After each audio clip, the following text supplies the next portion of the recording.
गेल्या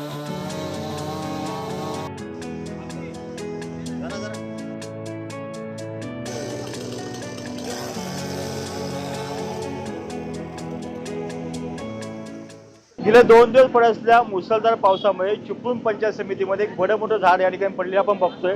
हे झाड जे पडले त्याच्यामुळे अनेक मोटरसायकल आहेत ते झाडाखाली अडकले गेलेले आहेत, झाडाखाली अडकले गेले आहेत, मोठं पण नुकसान झाले। नेमकं काय घडलं जाणून घेऊया, काय सांगाल? 5 ते 5:15च्या दरम्यान या ठिकाणी जोरदार पाऊस आला, वारा जास्त नव्हता, थोडा वारा होता आणि त्याच्याबरोबर हे झाड ताबडतोब या ठिकाणी कलंडलं। चालू कार्यालय असताना आलेल्या कर्मचाऱ्यांच्या आणि ग्राहकांच्या या ठिकाणी दुचाकी वाहनं होती, ही 30 ते 40 वाहनं या झाडाखाली गेलेली आहेत। किती वाजता प्रकार घडला? 5 ते 5:15च्या दरम्यान हा प्रकार घडला। किती गाड्या गेल्या तिकडे? 30 ते 40 दुचाकी वाहनं आणि 1 ते 2 4 व्हीलर वाहनं आहेत। जवळपास 25 ते 30 लाखाचं नुकसान झाले। 25 ते 30 लाखाचं नुकसान झाले। काय जीवितहानी वगैरे? जीवितहानी झालेली नाही। हे नुकसान टाळण्यासाठी मी स्वतः 2 वर्षापूर्वी गटविकास अधिकारी, उपअभियंता बांधकाम विभाग आणि तिथले संबंधित लिपिक यांना महाराष्ट्र माहितीच्या अधिकाराखाली अर्ज दिलेला आहे।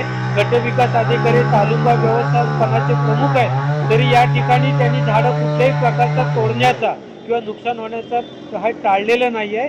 हे त्यांनी हेतुपुरस्सर झाड पडण्याची वाट बघितलेली आहे। एकूण किती गाड्या?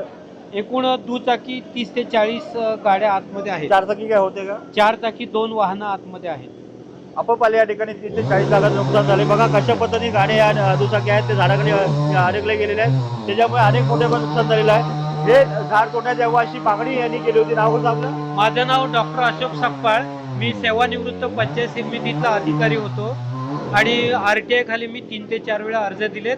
BDOने या ठिकाणी हेतुपुरस्सर दुर्लक्ष केले। पंचायत समिती सदस्य विनोद जगडे सर, काय सांगाल? एकूण या ठिकाणी झाड पडले, गाड्या नुकसान झाले, काय सांगाल? आता मुसळधार पाऊस होता काही वेळापूर्वी आणि त्यावेळेला हे जे जुनं झाड आहे खूप वर्षापूर्वीचं, ते झाड मुळासकट या ठिकाणी उखडून पडलेलं आहे आणि यामुळे नशीब सुदैवाने दत्तकृपांच्या कृपेने काही माणूस हानी काही झाली नाही, पण विशेषतः अनेक मोटरसायकल्स आणि वाहनांचं या ठिकाणी मोठ्या प्रमाणात नुकसान झालेलं आहे। त्याला नेमकं जबाबदार कोण? का 2 वर्षापूर्वी सकपाळ नावाच्या व्यक्तीने अर्ज पण केला होता या ठिकाणी हे झाड तोडण्यात यावं, दुर्लक्ष का गेलं, काय सांगाल? हे पंचायत समितीने मला वाटतं माझ्या माहितीप्रमाणे 2 वर्षापूर्वी झाडं तोडली होती, बऱ्यापैकी फांद्या वगैरे तोडल्या गेल्या होत्या, परंतु त्यावेळेला संपूर्ण म्हणजे मुळासकट झाड तोडण्याची परमिशन आपल्याला मिळाली नव्हती, त्यामुळे हे झाड राहिलं होतं। नुकसान भरपाईला नेमका जबाबदार कोण, काय करायला एकंदरीत?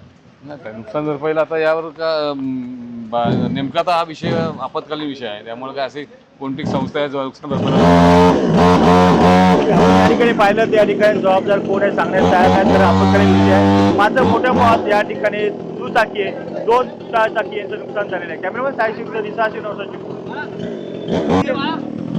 आपली गाडी, ही गाडी घेतली, ही गाडी घेतली जरा याला साईड कर।